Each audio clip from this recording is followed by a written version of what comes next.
When thinking back to my earliest memories, nothing is really concrete.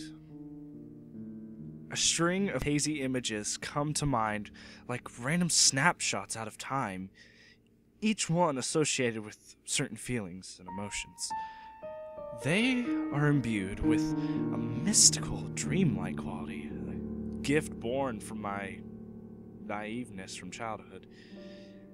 The magic of every Christmas when Santa was still real, for example, is an experience of pure joy that is lost with the coming of maturity. Many of these snapshots are impossible to place in any sort of context. They're just there, sunken in the crevices of the brain without any rhyme or reason. Playing with my dad's beard in a wooden-paneled room, him smiling down at me, that's comforting. Or discovering a long row of marching ants in someone's wooded backyard, all by myself. That's exciting. Some of them don't even seem real in hindsight. Did I actually fall from the tree by the lake only to land on my feet? Not even a scratch on me? I mean, was it a dream? I don't think so. Sure, I have memories of distant dreams, but there's a clear distinction between dreams and reality in the past. And I don't exactly know how I can tell. I just can't. And for this reason, one memory has always troubled me. The experience was so surreal, and yet certain details stand out with marked clarity. I'm not exactly sure when it happened. I couldn't have been older than 5 or maybe 6. My brother and I were sleeping on our bunk bed. Because he is older, he gets the top bunk. I had just woken up, but it was still night out. But something felt very different about our room. I remember seeing and smelling the rain, but not hearing a single drop. The window was open, but it was very cold in the room. Why was the window open to begin with? The curtains were gently flapping, but yet there was no breeze. The quiet was so intense that it buzzed through my ears.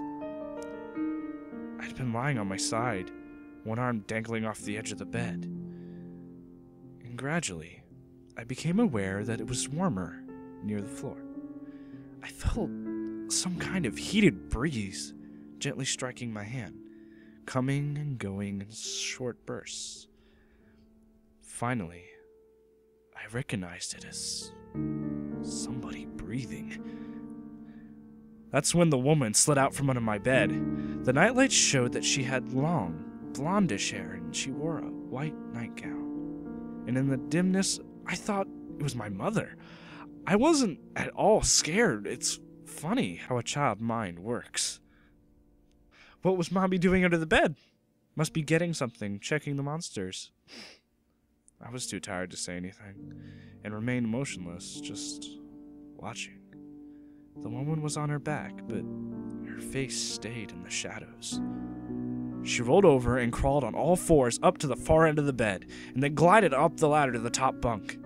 Her every movement was silky smooth and completely silent. She reminded me of a white ribbon dancing in the wind. I closed my eyes gently and fell back into slumber. I also remember my brother telling me about a weird dream that very next morning. He had dreamt of a woman who lived under the floor and came out at night to play in the rain. When her clothes got soaked, she came back inside and would whisper things to anybody who was sleeping.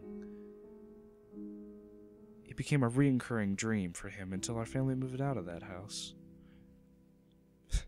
Strange what the brain chooses to remember.